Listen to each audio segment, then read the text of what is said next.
Hello students. तो मेरे last video में हमने जो क्लास 9th में चैप्टर चालू किया है फ्लोटेशन, उसमें हमने ऑलरेडी देख लिया है कि थ्रस्ट और प्रेशर क्या है। Along with thrust and pressure we have seen कि प्रेशर इन अ फ्लूइड, जो फ्लूइड में प्रेशर होता है, जो हमने फॉर्मूला डिराइव किया है H रो G, ये भी हमने लास्ट वीडियो में देख लिया है कि कितना प्रेशर एक्सर्ट करता है कोई भी फ्लूइड। फ्लूइड का क्या मतलब हुआ? One which can flow. आज हम एक नया टॉपिक स्टडी करेंगे दैट इज कॉल्ड अपथ्रस्ट। और अपथ्रस्ट को आप जो है वो बॉयेंट फोर्स भी कहते हैं, ओके, या बॉयेंसी भी कहा जाता है। तो ये अपथ्रस्ट या अपथ्रस्ट, देखो नाम से क्लियर है ना, अपवर्ड जो भी फोर्स लग रही हो दैट इज कॉल्ड अपथ्रस्ट। तो जब आप लिक्विड में किसी बॉडी को इमर्स करते हैं, यानी अगर मैं कंटेनर में, देखिए ये लिक्विड एट ए रेस्ट की स्टडी कर रहे हैं, आपका लिक्विड जो है वो फ्लो नहीं कर रहा है, आपने कंटेनर में लिक्विड रखा हुआ है।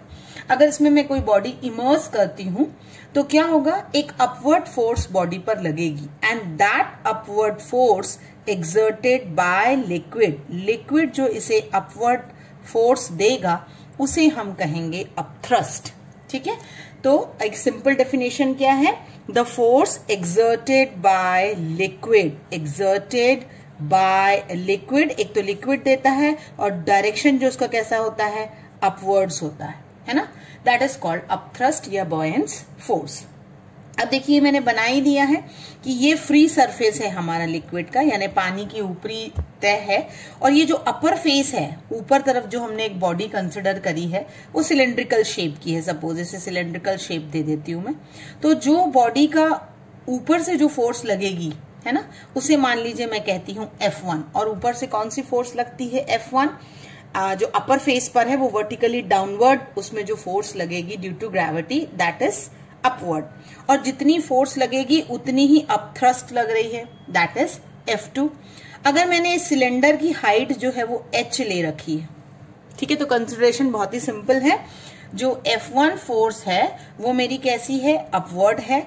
जो F2 फोर्स है, सॉरी, F1 जो फोर्स है वो डाउनवर्ड है, F2 जो फोर्स है वो अपथ्रस्ट है या अपवर्ड फोर्स है। हाइट ऑफ द सिलेंडर जो हमने अज्यूम कर रखा है, उस हाइट ऑफ द सिलेंडर को मैंने H कहा है।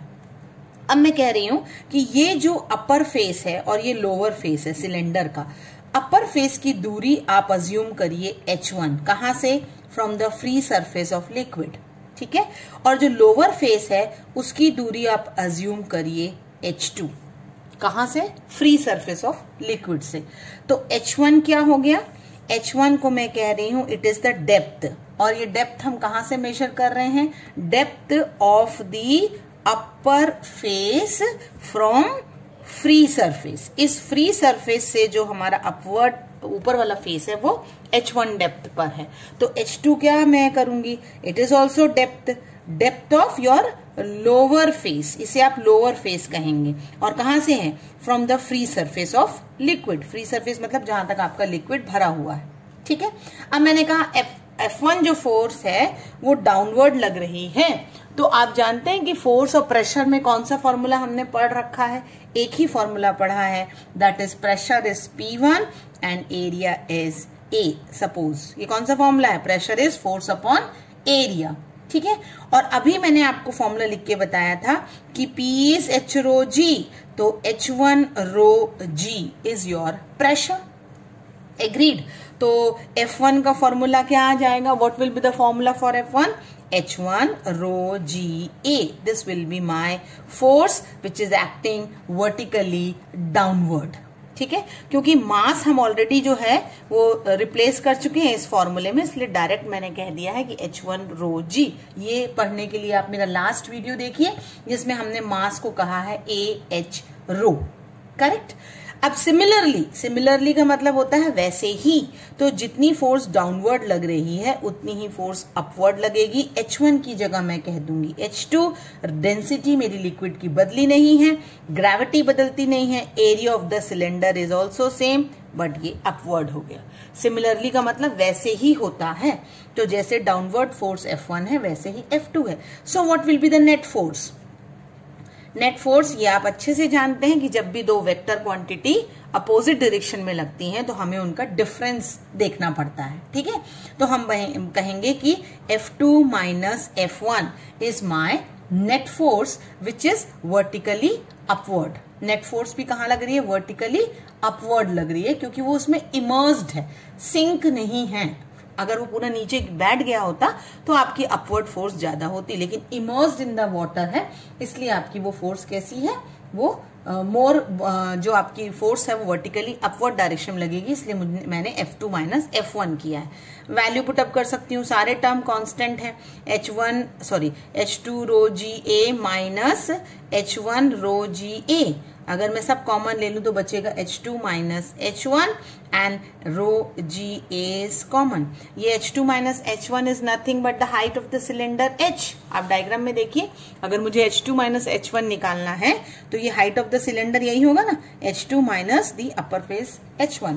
तो आपको मिल गया व्हाट इज F?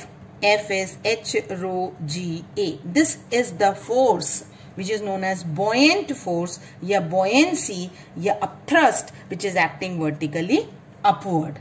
अब एक और बात आपको बता दूं, मैंने थोड़ी देर पहले आपसे कहा कि हम निकाल चुके हैं, जो हम लास्ट वीडियो में देखे हैं, कि mass is nothing but AH rho and volume is nothing but AH.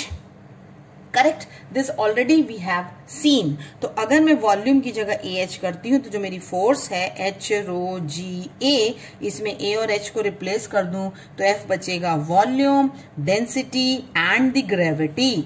यानी जितना वॉल्यूम आप लेते हैं फ्लूइड का, जिस डेंसिटी का लेते हैं, और ग्रेविटी तो आपकी 9.8 लगेगी ही, तो उसे आप कहते हैं अपथ्रस्ट, ठीक है। तो जो अपथ्रस्ट होती है या बॉयंट फोर्स होती है वो लिक्विड के वॉल्यूम पे, जिसमें आप बॉडी इमर्स कर रहे हैं, वॉल्यूम ऑफ द ऑब्जेक्ट और the body which is immersed in the liquid, उस पर डिपेंड करती है। Density of the fluid liquid in which the body is immersed, जिसमें आप डुबोते हैं, and G is acceleration due to gravity. तो ये जो बॉयंसी टर्म है, अगर मैं इसे बोलूं तो इस बॉयंसी टर्म से मैं आपको ये बताऊंगी कि कब आपकी बॉडी सिंक करेगी या कब आपकी बॉडी फ्लोट करेगी, ठीक है। तो हम देखेंगे कि बॉयंसी क्या है and what is reason that why the body is sinking और फ्लोटिंग। सो हमने देखा कि बॉयंसी क्या है। बॉयंसी जो अपथ्रस्ट है या अपवर्ड फोर्स है, वो हमें जो ऑब्जेक्ट को हम इमर्स करते हैं पानी में उस पर लगती है, ठीक है। तो हम कह सकते हैं कि tendency of an object to float in the liquid is buoyancy, यानी आपका जो ऑब्जेक्ट है या बॉडी है वो फ्लोट करेगी या सिंक करेगी जब आप उसे पानी में रखते हैं, तो हमें उसी को ही क्या कहना है, या टेंडेंसी उसकी हम जो जानते हैं उसे हम क्या कहते हैं? बॉयंसी कहते हैं। अब देखिए, अगर मैं कहूं कि एक ब्लॉक है जो आपका पानी में इमर्स किया गया है, सिंपल, अगर ये ब्लॉक पानी में इमर्स किया है तो आप बिल्कुल ये बात को ध्यान रखिए कि एक तो इसमें इसका वेट है जो mg, वो वर्टिकली डाउनवर्ड लगेगा, दिस वी नो, एंड एक अपथ्रस्ट है, ठीक है, और ये अपथ्रस्ट या बॉयंट फोर्स वर्टिकली अपवर्ड लगेगी। ये दो चीजें तो हम अब जान गए, है ना, ये दो फोर्स तो लगनी ही लगनी है, ठीक है। ग्रेविटेशनल फोर्स जो F1 है, यानी जो mg है, that is always acting vertically downward, जो ऑब्जेक्ट को नीचे की तरफ पुल करता है।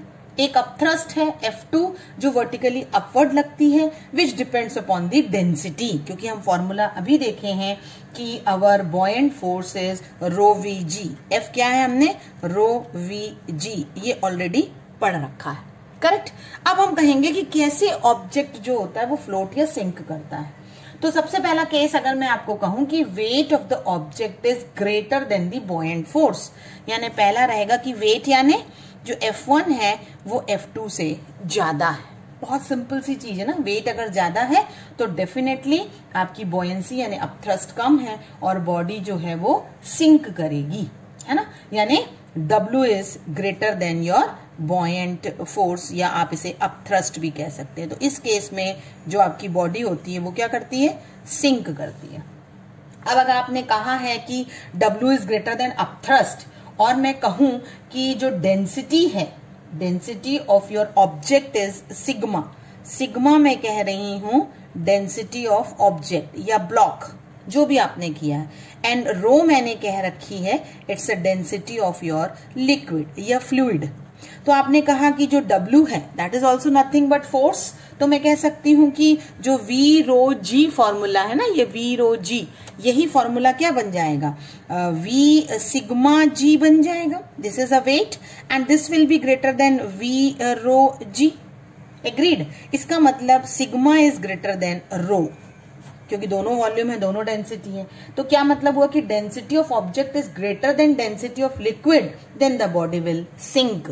तो सिर्फ वेट ही नहीं, अगर डेंसिटी किसकी ज्यादा है, density of your object is greater then the density of your fluid, जो भी आप डाल रहे हैं अगर आप उसकी डेंसिटी जानते हैं, तो अगर आपकी डेंसिटी किसकी ज्यादा है, अगर ऑब्जेक्ट की ज्यादा है, तो बॉडी क्या करेगी, it will sink. So this is the reason कि बॉडी सिंक करती है। अब देखिए सिमिलरली, मतलब वैसे ही जस्ट हम अपोजिट देखेंगे। अपोजिट क्या कहेंगे कि जो वेट है F1, जो W है, जो mg है, this is less then your upthrust, यानी V रो G कह सकते हैं, और आप उसे F2 भी कह सकते हैं। यानी आपकी बॉयंसी ज्यादा है, यानी अपवर्ड फोर्स ज्यादा लग रही है, then it will not sink, it will what it will do, the body will float. Correct, body जो होगी वो पानी पर फ्लोट करेगी। यानी मैं क्या कह सकती हूँ, वेट यानी sigma is less than rho कह सकती हूँ, यानी density of object is less than density of liquid, then your body will float. Correct. तो आपने ये देख लिया कि बॉडी सिंक कब करती है, और इस केस में बॉडी क्या करती है, body will float on the surface of water. लेकिन अगर कोई केस ऐसा होता है कि both the forces are equal, equal का क्या मतलब हुआ, इक्वल का मतलब हुआ F1 यानी जो mg है वो किसके बराबर है, F2 यानी बॉयंसी के बराबर है। अगर मैं कहती हूँ कि दोनों फोर्सेस बराबर हैं, then what will happen, the object in water or liquid will be just below the surface of, मतलब below the surface of your liquid. जो ऑब्जेक्ट होगा वो कुछ इस तरीके से होगा। देखिए जैसे मान लीजिए ये पानी है या कोई फ्लूइड भरा है, तो जस्ट बिलो मतलब ये होगा, it will be well inside but just below the surface of your water. In this case your weight is and upthrust is same, ये बराबर होता है इस केस में। ठीक है। अब जैसे मैं आपसे कहूं कि जो wooden cork float on the water but iron nail sink, जो वुडन कॉर्क लेते हैं अगर आप, तो वो क्या होता है, तो जो डेंसिटी ऑफ वुड होती है वो लेस होती है डेंसिटी ऑफ वाटर से। याद रखिएगा डेंसिटी ऑफ वाटर जो है वो 1000 kg पर मीटर क्यूब है। डेंसिटी ऑफ वाटर आप याद रख सकते हैं, दैट इज 1000 kg पर मीटर क्यूब, है ना। और जो वुडन कॉर्क है उसकी डेंसिटी होती 800। तो किसकी ज्यादा है, डेंसिटी ऑफ वाटर ज्यादा है, और जिसकी डेंसिटी ज्यादा होती है उसी केस में आप बता सकते हैं कि विच विल सिंक, तो जो वुडन कॉर्क है वो फ्लोट करेगा। लेकिन यही डेंसिटी ऑफ आयरन देखेंगे, अगर आप आयरन की डेंसिटी अगर जानना चाहते हैं, तो आयरन की डेंसिटी होती है 7900 kg पर मीटर क्यूब। तो डेंसिटी आयरन की ज्यादा हो गई, so it will sink. Correct. तो अब मुझे मुझे होप है कि आपको क्लियर हो गया होगा कि कब कोई ऑब्जेक्ट फ्लोट करता है या सिंक करता है। इसे फ्लोटिंग प्रिंसिपल भी कहते हैं, और बॉयंसी या अपथ्रस्ट क्या है। जो मेरा नेक्स्ट वीडियो होगा वो हम आर्किमिडीज के बारे में पढ़ेंगे, और आर्किमिडीज का प्रिंसिपल भी जो है वो प्रूफ करेंगे। ये जो आर्किमिडीज का प्रिंसिपल है ये आपको 11th तक पढ़ना है। Thank you students.